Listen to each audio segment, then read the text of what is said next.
¿Alguien más? No sé.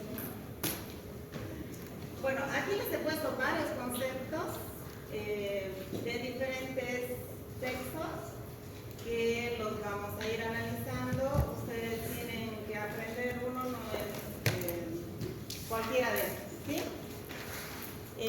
Pero en resumen, farmacología es el estudio de los fármacos, ¿no? La acción que tiene cada fármaco, cómo actúa en el organismo, y después vamos a ver lo que es farmacocinética y farmacodinámica, que es lo que el fármaco le hace al cuerpo y lo que el cuerpo le hace al fármaco, ¿sí? Atentos. Entonces, se define como una ciencia biológica que estudia las acciones y propiedades de los fármacos en el organismo. Ese es un concepto.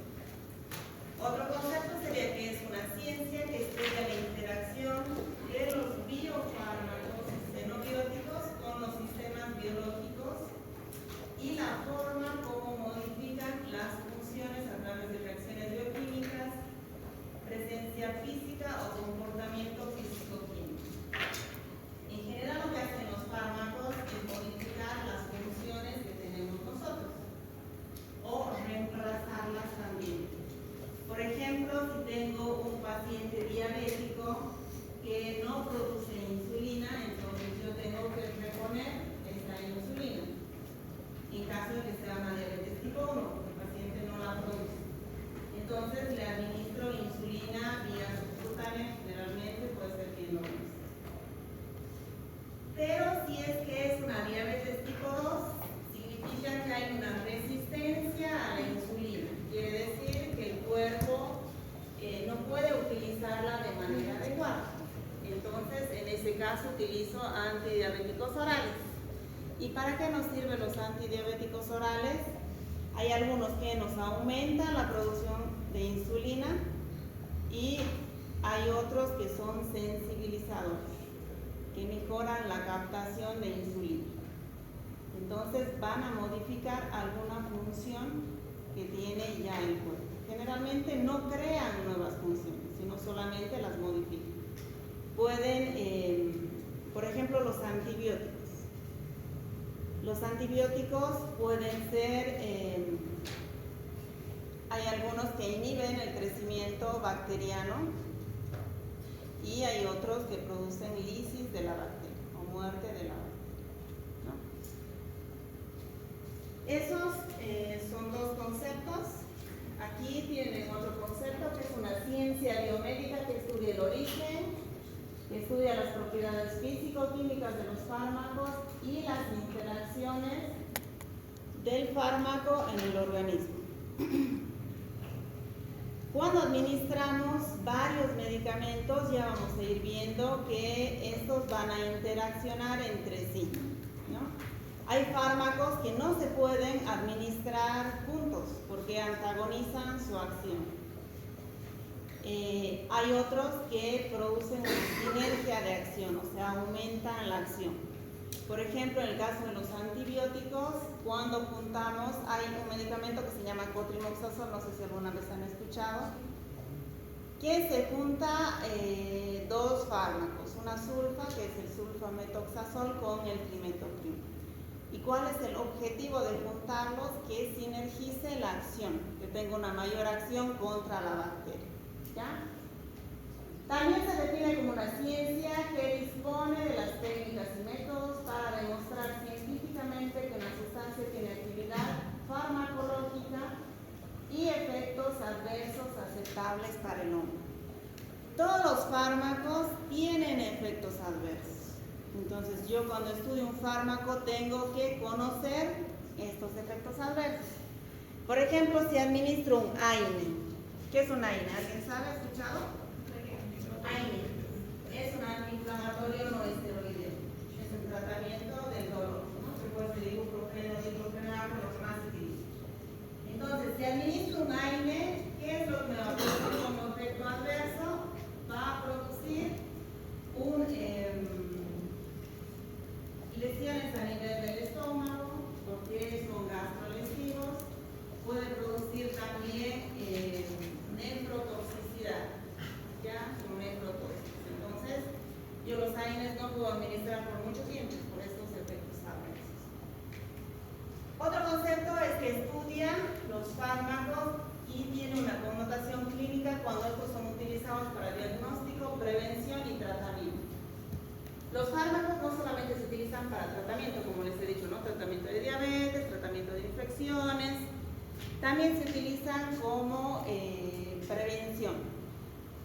Antes había una enfermedad que se llamaba fiebre reumática, que era producida por el estreptococo, y de forma profiláctica se administraba penicilina. Es un ejemplo de profilaxis. Un ejemplo de diagnóstico sería, si yo quiero hacer una tomografía a un paciente que viene con un síndrome neoplásico y quiero, digamos que es un CA gástrico, le hago una endoscopía, identifico el CA, hago la biopsia. Y para estadificar este cáncer yo tengo que hacer una tomografía de tórax, abdomen y pelvis para ver si el cáncer está solo ahí o hizo metástasis a pulmón, a hueso, a hígado y demás. Entonces se utilizan también como método diagnóstico.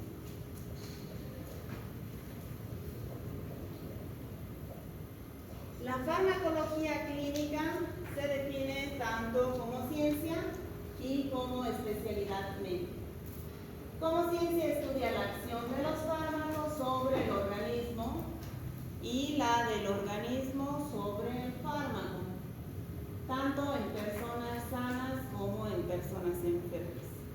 Esto se refiere a la farmacocinética y la farmacodinamia, que son los temas 2 y 3 que siguen después. Y como especialidad médica, la farmacología clínica se ocupa de conseguir una óptima utilización de los fármacos, aumentando la eficacia y disminuyendo el riesgo. Por lo que hay que tener un uso racional de los fármacos, ¿no? Yo no puedo dar, por ejemplo, un antibiótico en una infección viral. Han visto que los chiquitos se resfrían mucho y bueno, nosotros igual, ¿no? Pero generalmente son infecciones virales. Entonces yo tengo que identificar si es una infección viral o es una infección bacteriana. Si sería una infección viral, no requiere antibióticos, solo es tratamiento sintomático, tratamiento para la fiebre, o si tiene mucha congestión nasal, mucha rinorrea, le doy antiviral, pero no necesita el tratamiento antibiótico. En cambio, si sería una infección bacteriana, una faringominitis estreptocócica, ahí sí necesito antibiótico. El antibiótico puede ser, se puede utilizar la amoxicilina con ácido clavulánico, se puede utilizar un macrólido como claritromicina o acitromicina. ¿Ya? Es importante el uso racional de los fármacos, saber cuándo usar, hacer un buen diagnóstico y usar el tratamiento adecuado, el tiempo adecuado y a la dosis adecuada también. ¿Ya? Hay fármacos que se administran por dosis y lo peso, sobre todo en los niños. Ustedes cuando lleven pediatría van a ver que todos los fármacos se administran dosis y lo peso. Y por ejemplo, si tengo ibuprofeno, si viene un paciente, un bebecito o un niño con fiebre, entonces el fármaco que se puede administrar es ibuprofeno. El ibuprofeno viene en jarabe y el jarabe viene en distintas presentaciones. Aquí en Tarija viene de 100 y viene de 200 miligramos por 5 ml. Significa que por cada cucharillita o por cada 5 ml que yo lo mido en la jeringa voy a tener o 100 miligramos o 200 miligramos. En la Argentina llega también de 400 miligramos. ¿Cuál es la ventaja de esto? Que en los niños es muy complicado darle los jarabes. Entonces, si yo tengo el jarabe más concentrado, voy a darle menos dosis. ¿Sí? La dosis del ibuprofeno es 10 a 15 miligramos y lo peso dosis. Entonces yo le tengo que pesar sí o sí al bebé. Para que sea facilito, digamos que pesa 10 kilos. ¿Cómo saco la dosis? Multiplico 10 miligramos por el peso, que son 10 kilos, ¿no? 10 por 10, 100, ¿no? Y esto es miligramos. Entonces le tengo que dar 100 miligramos por dosis. Significa que cada vez que el bebé tenga fiebre o tenga dolor, le tengo que dar 100 miligramos. Y ahora, ¿cómo transformo esto a ml? Porque los jarabes vienen en ml. Entonces, elijo cualquiera de esos tres. ¿Cuál quieren? ¿100, 200 o 400? 200. Entonces, es simplemente hacer una regla de 3. Bueno, todo esto lo vamos a repasar, solo es para orientarnos un poquito. 200 miligramos tengo en 5 ml. Si yo le quiero dar 100 miligramos, ¿cuánto le tengo que dar?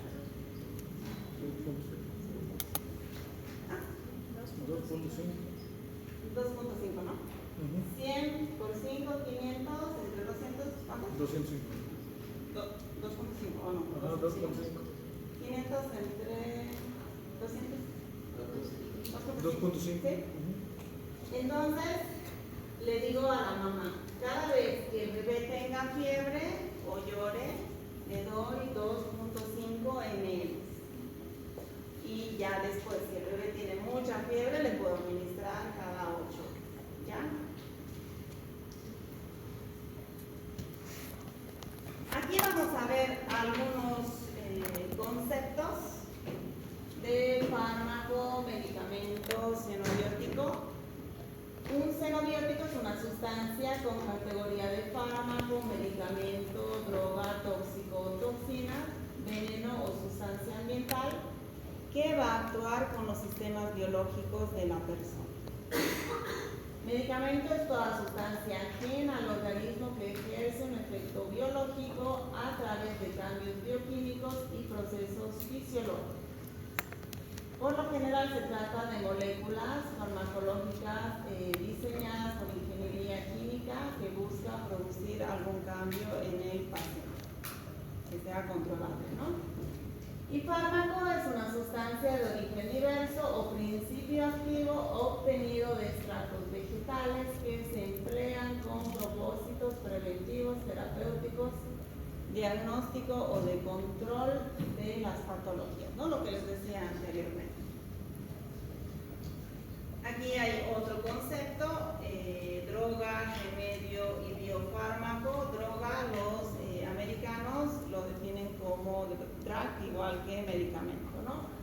Mientras que los anglosajones es una sustancia de origen vegetal vinculada generalmente a efectos adictivos, ¿no?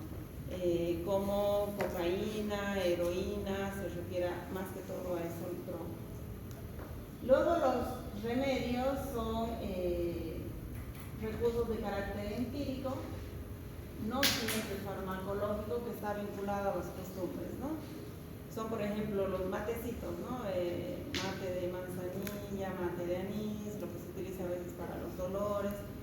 Hay algunas plantas medicinales, como por ejemplo la malva, que tiene efecto antiinflamatorio. Y biofármacos son medicamentos obtenidos a partir de células, tejidos, órganos o fluidos orgánicos que se producen a través de procesos de alta tecnología, genética e ingeniería recombinante, como por ejemplo interferones, inmunoglobulinas, vacunas, anticuerpos monoclonales, insulinas.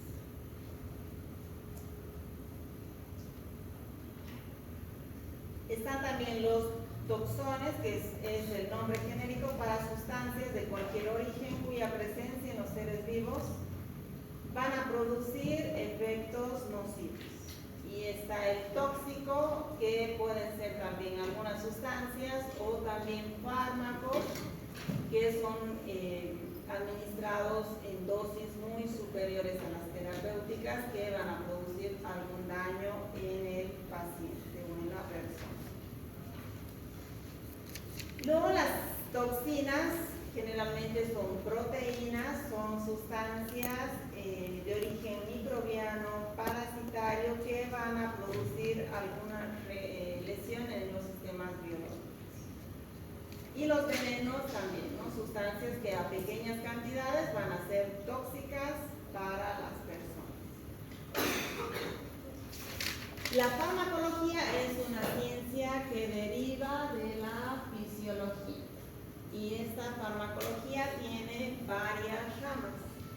Las principales son la farmacocinética y la farmacodinámica.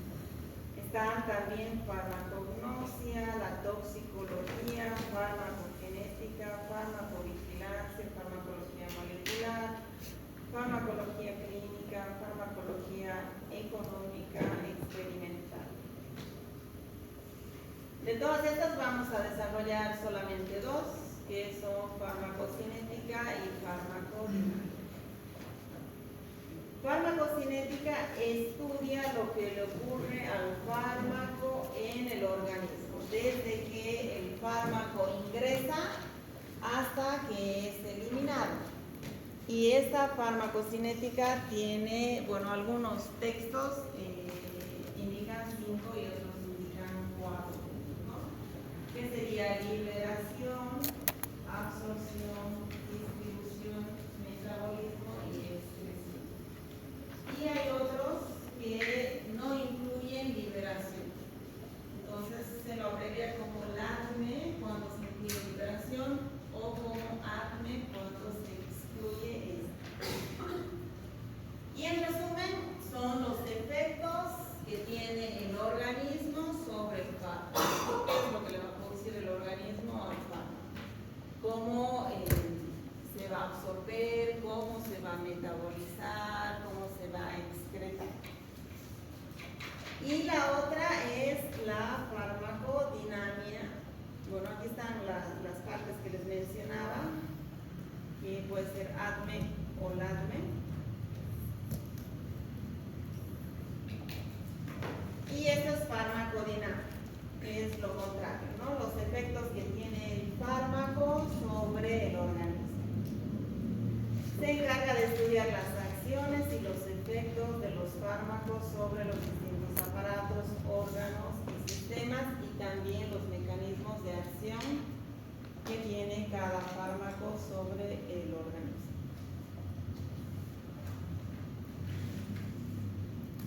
La farmacognosia es la ciencia que estudia el origen de los fármacos.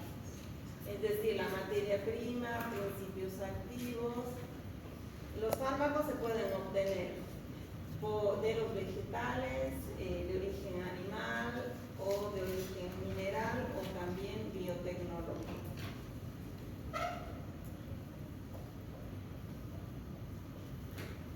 La terapéutica es la especialidad que se dedica al estudio de los medios de curación y alivio de las enfermedades.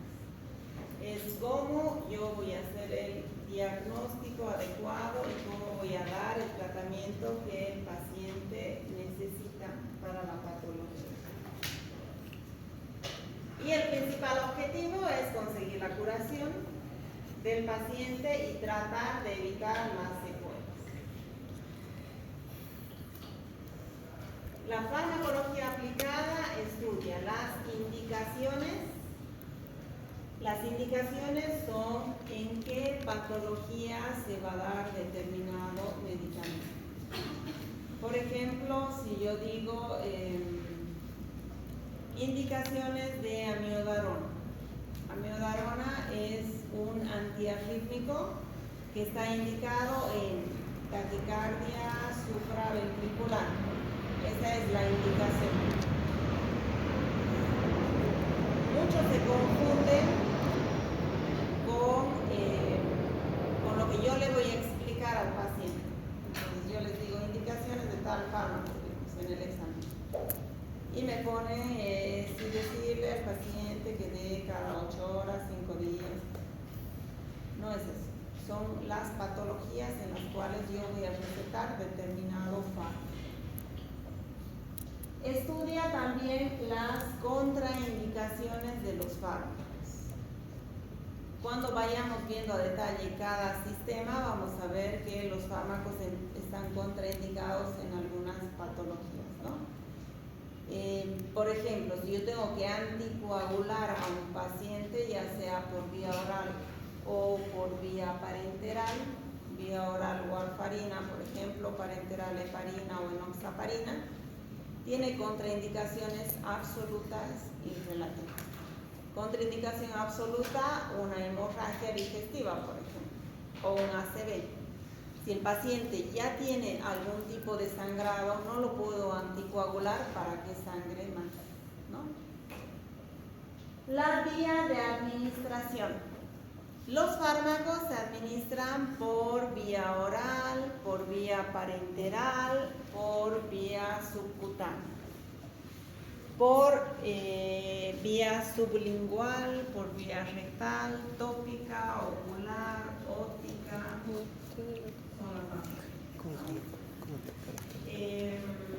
Cuando administro un fármaco por vía oral, puede ser en forma de comprimidos, puede ser en forma de cápsulas también. Y los medicamentos que administro por vía parenteral, si administro vía endovenosa, puede ser directamente en la vena, o si el paciente está con un suero y administro con la tubuladura, este tiene acción inmediata. Sí, o en unos 2 o 3 minutos ya se obtiene la acción. Si administro vía intramuscular, tarda un poquito, entre media hora, 20 minutos, media hora, ¿ya? Y cuando administro vía subcutánea, esta generalmente se utiliza de depósito. La posología y las interacciones que tienen los fármacos. Hay fármacos que no tienen muchas interacciones, esto depende mucho del metabolismo, de cómo se metabolizan los fármacos. La gran mayoría de estos se metabolizan por una enzima que se llama CYP o citocromo P450. Entonces, si administro 2 fármacos que se metabolizan por esta enzima, se van a ver interacciones, ¿sí? Si van teniendo alguna duda, levantan la mano y preguntan con toda confianza, ¿no? Otra rama es la farmacología molecular, que se refiere a la interacción íntima entre los compuestos químicos administrados y los componentes moleculares de los sistemas biológicos. La farmacotecnia es la ciencia que estudia las manipulaciones a la que deben someterse las materias primas para poderlas administrar a las personas o a los seres vivos.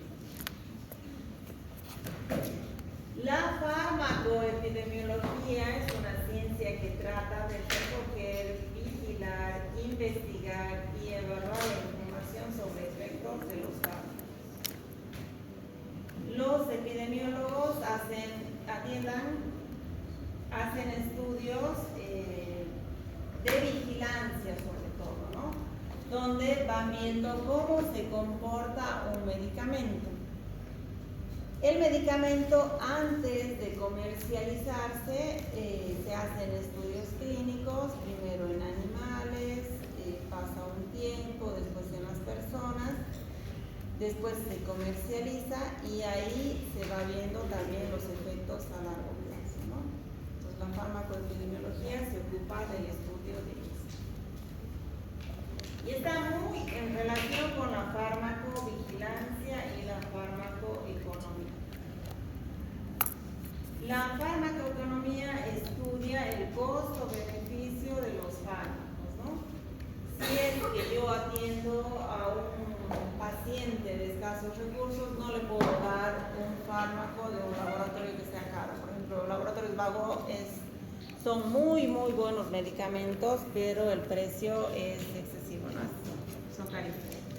Entonces, si yo le doy el fármaco, le doy la receta, el paciente va a comprar 2 pastillas y me dice, se acabó el fármaco.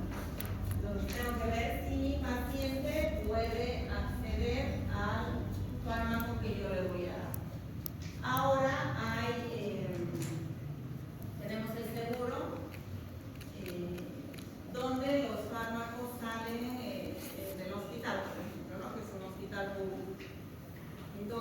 más fácil para las personas acceder a los medicamentos.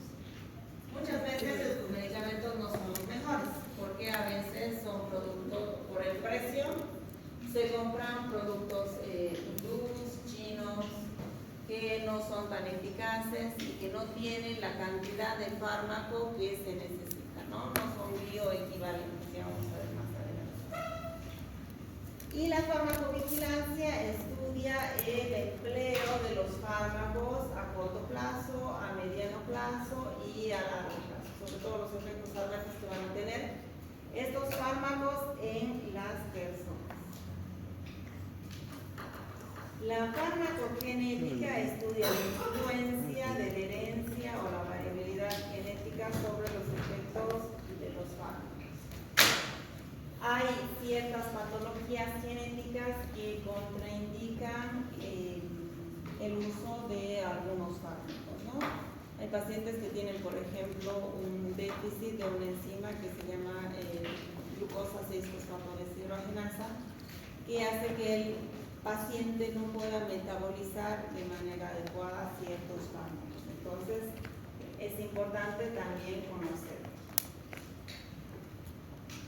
La farmacología experimental se encarga de obtener datos farmacológicos de modelos experimentales, tanto in vivo como in vitro, ¿no? Y esto se refiere a los ensayos clínicos que les mencionaba, donde se hacen los estudios, primero en animales y luego en personas.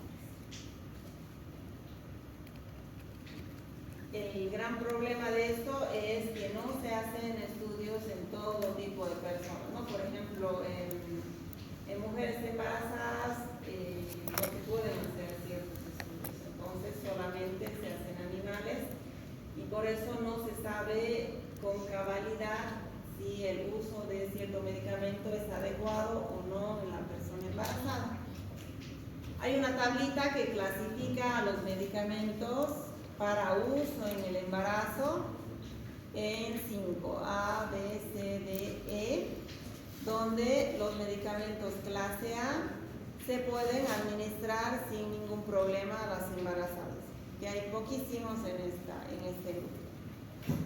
Y van aumentando las contraindicaciones hasta que los E, clase E, están totalmente contraindicados en el embarazo y no se pueden administrar.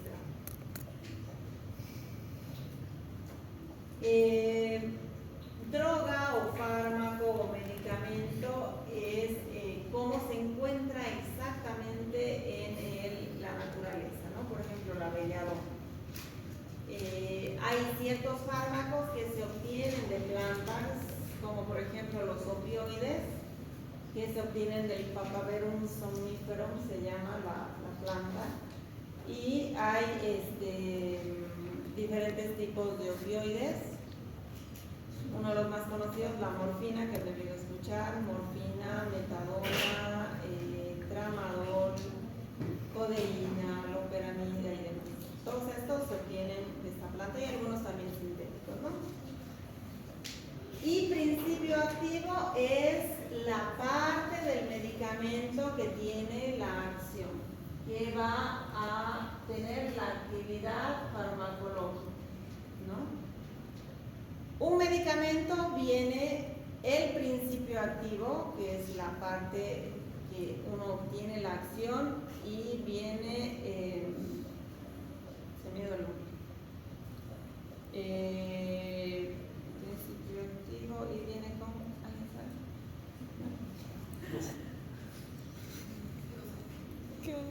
El fármaco viene el principio activo y se me fue el otro nombre. ¿Qué es el vehículo para llantas? ¿Ah? ¿No?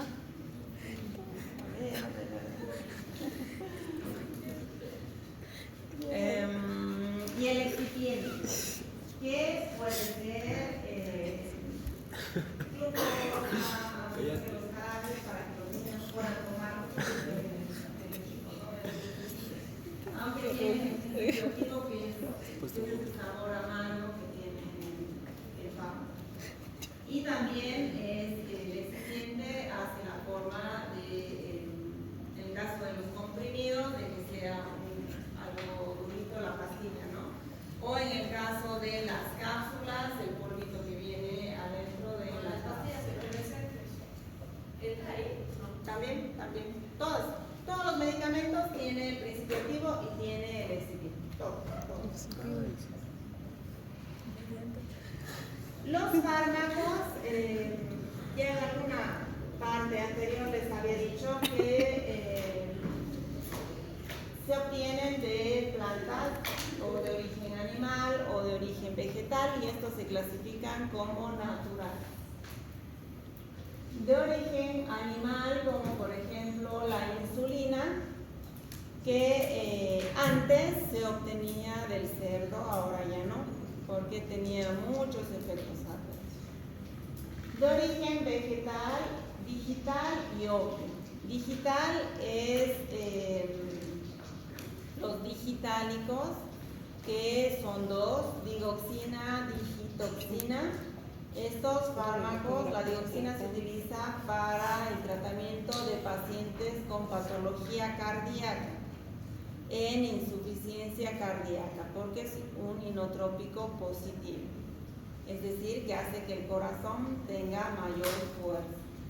Y también se puede utilizar en pacientes con insuficiencia cardíaca, con FEI baja o fracción de eyección baja y con una fibrilación auricular de alta respuesta ventricular, que es una arritmia cardíaca, ¿no?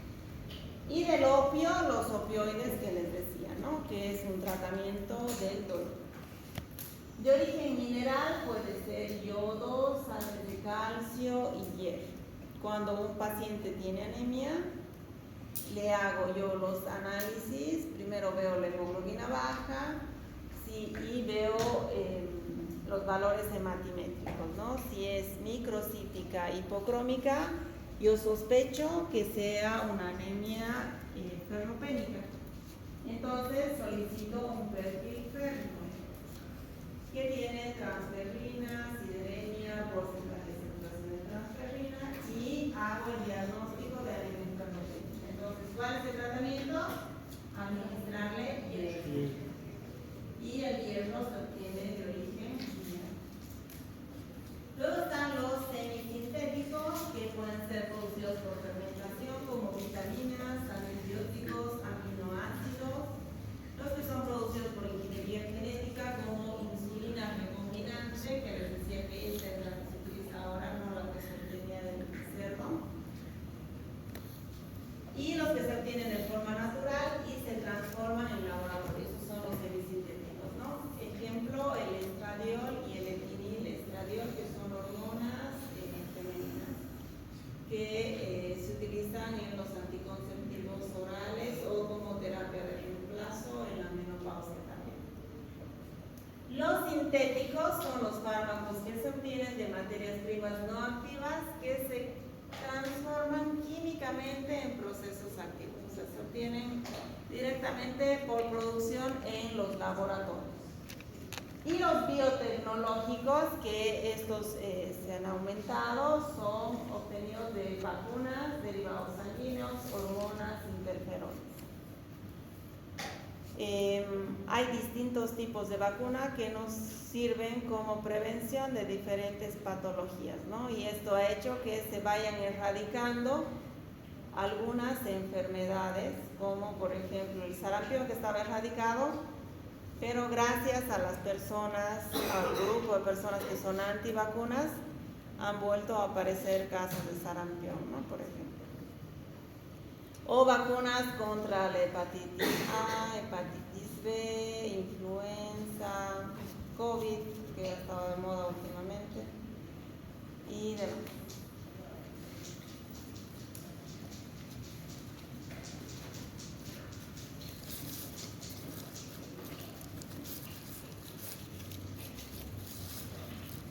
Les decía que el fármaco tiene un principio activo y un excipiente. El principio activo es la parte del medicamento. Estos pueden ser alcaloides, glucósidos, resinas, taninos y aceites esenciales. Los alcaloides son sustancias naturales muy tóxicas que suelen ser de origen vegetal. Los glucósidos son los que se obtienen de manera natural igual y decíamos que son dos, ¿no? Digoxina y digitoxina. Las resinas son insolubles en agua y son muy solubles en alcohol. Los taninos se encuentran en las plantas, ¿no? Y en el vino principalmente. ¿Han escuchado los taninos?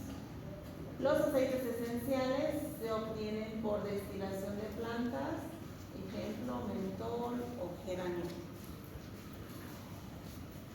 Y aquí hay un dibujito donde pueden ver que el fármaco tiene el principio activo y tiene el excipiente.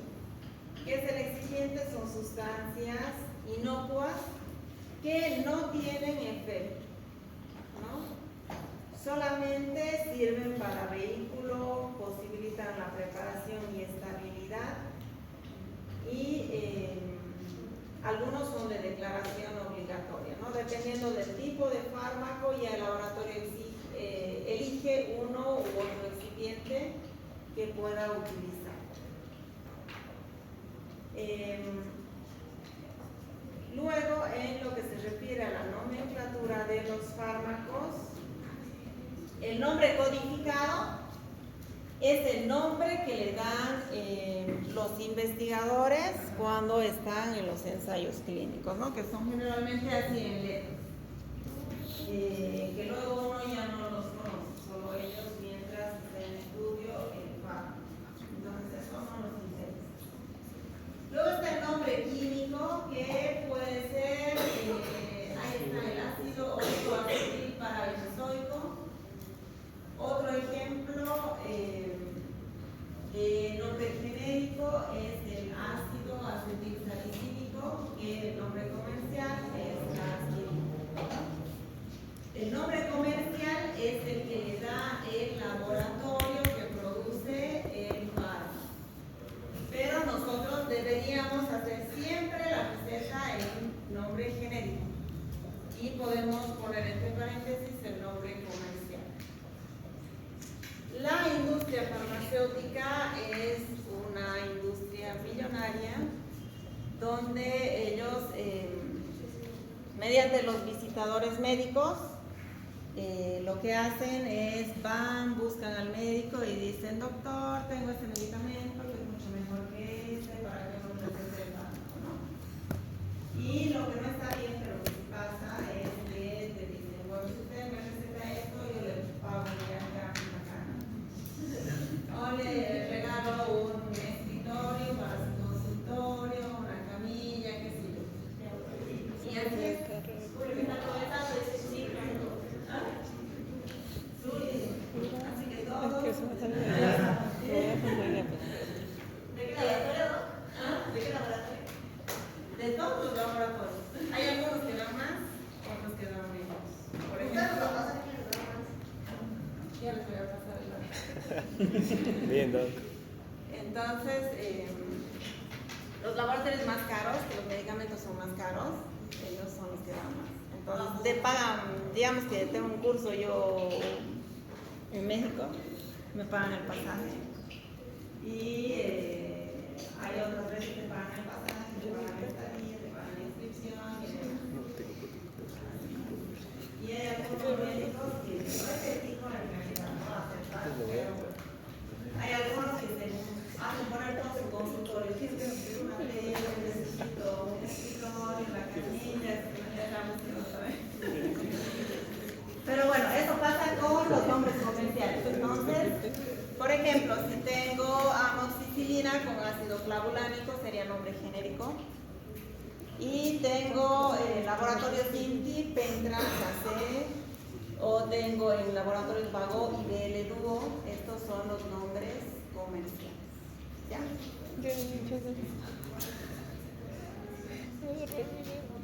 Luego esto es para que lo conozcan. Cuando uno compra un medicamento viene en la cajita, ¿no? Son los símbolos de cartonaje. Viene el nombre, el medicamento, el nombre genérico, que viene chiquitito, el nombre comercial, por ejemplo, este es un Solfidem, ahí dice DCI, que es denominación común internacional, que es el otro nombre que se le da al nombre genérico.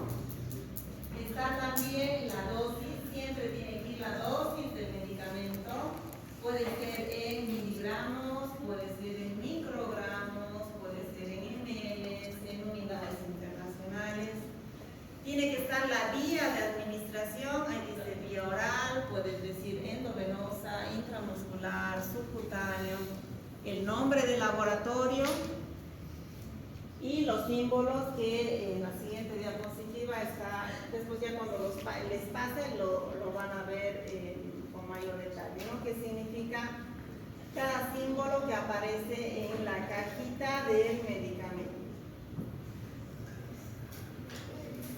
Luego los estudios clínicos, que ya les he hablado desde el inicio de la clase, se diseñan para adquirir información sobre las propiedades, tanto farmacocinéticas como farmacodinámicas de las moléculas, ¿no? Está la FDA, que es una agencia reguladora de Estados Unidos, que es la que indica si un medicamento, después de todos estos ensayos clínicos, se puede comercializar o no, si es inocuo para los pacientes. Entonces la FDA autoriza que medicamentos van a salir al mercado. Y hay 7 principios que deben cumplirse antes de comenzar un ensayo clínico: el valor social y clínico, validez científica, selección adecuada de los sujetos, en qué pacientes voy a hacer el estudio.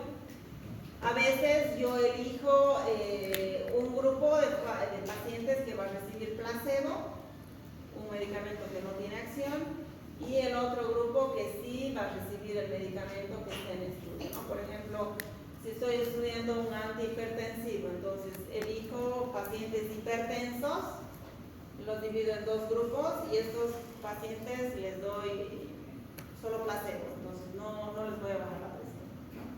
Y este grupo sí elijo el medicamento antihipertensivo, entonces voy viendo cuándo va bajando la presión arterial en estos pacientes. Tiene que haber un consentimiento informado en el paciente, siempre. Siempre que yo voy a estudiar algún medicamento en un paciente, tengo que explicar: este medicamento le puede producir tal cosa, o es para tratar esta patología y demás. La relación favorable riesgo-beneficio, revisión independiente y respeto por los sujetos que se inscriban al estudio.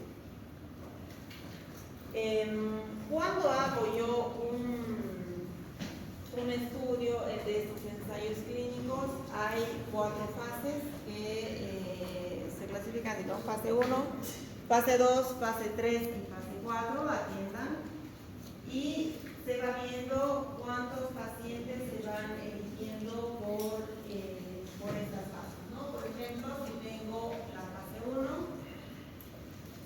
que es en humanos, se elige de 0 a 100 participantes, fase 2 de 50 a 500, fase 3, que ya es un estudio multicéntrico, donde sale al mercado, son de cientos a miles, y fase 4, después de la comercialización, varios miles de participantes, ¿no?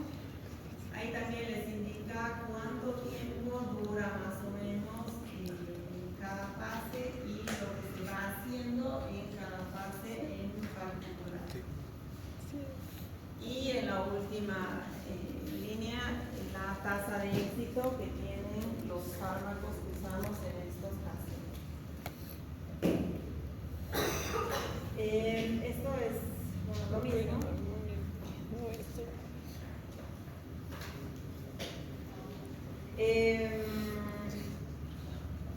Cuando determinado laboratorio está haciendo la investigación de algún fármaco y este sale al mercado autorizado por la FDA, este laboratorio tiene la propiedad intelectual de ese fármaco. Significa que solamente él puede comercializarlo. ¿Esto para qué? Para que él, se hace mucha inversión en esto, ¿no? El laboratorio invierte mucho dinero para investigar ciertos fármacos. Entonces, esta propiedad intelectual que tiene este laboratorio investigado es más o menos 20 años, que es cuando el laboratorio lo comercializa y puede recuperar lo que ha invertido en este fármaco. Y una vez